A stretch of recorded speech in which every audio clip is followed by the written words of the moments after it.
Welcome once again, my friends, and thank you for stopping by to listen to an old storyteller. Today we have a story from Germany, and the title of this story is Dr. Knowall. There was once on a time a poor peasant called Crab who drove with 2 oxen a load of wood to the town and sold it to a doctor of 2 thalers. When the money was being counted out to him, it so happened that the doctor was sitting at table. And when the peasant saw how daintily he ate and drank, his heart desired what he saw, and he would willingly have been a doctor too. So he remained standing a while, and at length inquired if he too could not be a doctor. "Oh, yes," said the doctor, "that is soon managed." "What must I do?" asked the peasant. "In the first place, buy thyself an ABC book of the kind which has a cock on the frontispiece. In the second, turn thy cart and thy 2 oxen into money, and get thyself some clothes, and whatsoever else pertains to medicine. Thirdly, have a sign painted for thyself with the words, I am Dr. Knowall, and have that nailed up above thy house door." The peasant did everything that he had been told to do. When he had doctored people a while, but not long, a rich and great lord had some money stolen. Then he was told about Dr. Knowall, who lived in such and such a village, and must know what had become of the money. So the lord had the horses put in his carriage, drove out to the village, and asked Crab if he were Dr. Knowall. Yes, he was, he said. Then he was to go with him and bring back the stolen money. "Oh, yes, but Grethie, my wife, must go too." The lord was willing, and let both of them have a seat in the carriage, and they all drove away together. When they came to the nobleman's castle, the table was spread, and Crab was told to sit down and eat.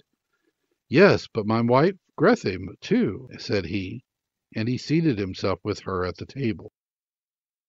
And when the first servant came with a dish of delicate fare, the peasant nudged his wife and said, "Grethie, that was the first," meaning that the servant who brought the first dish.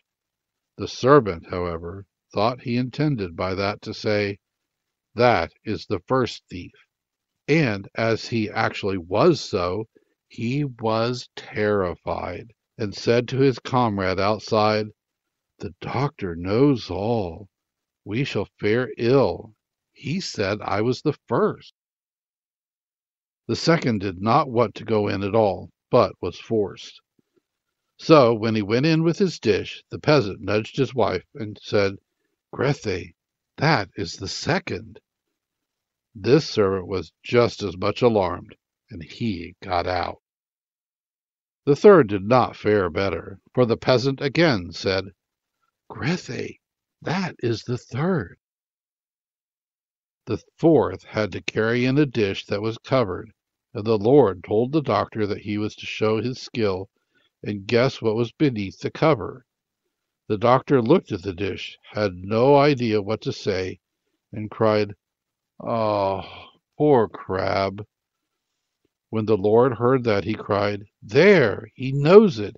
He knows who has the money." On this the servants looked terribly uneasy, and made a sign to the doctor that they wished him to step outside for a moment. When, therefore, he went out, all four of them confessed to him that they had stolen the money, and said that they would willingly restore it and give him a heavy sum in the bargain if he would not denounce them, for if he did, they would be hanged.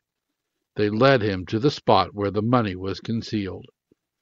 With this the doctor was satisfied, and returned to the hall, sat down to the table, and said, "My lord, now I will search in my book where the gold is hidden."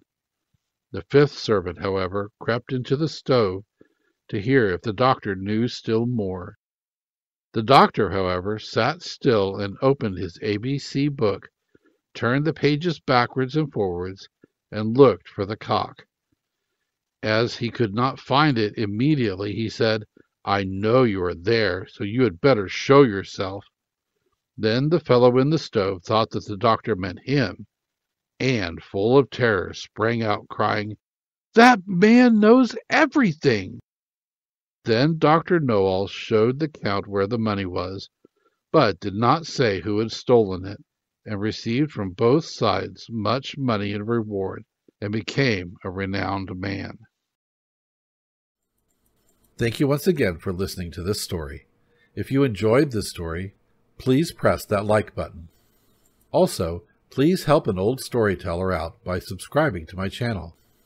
The next story will be posted in a few days, so until then, may your story continue to be a good one.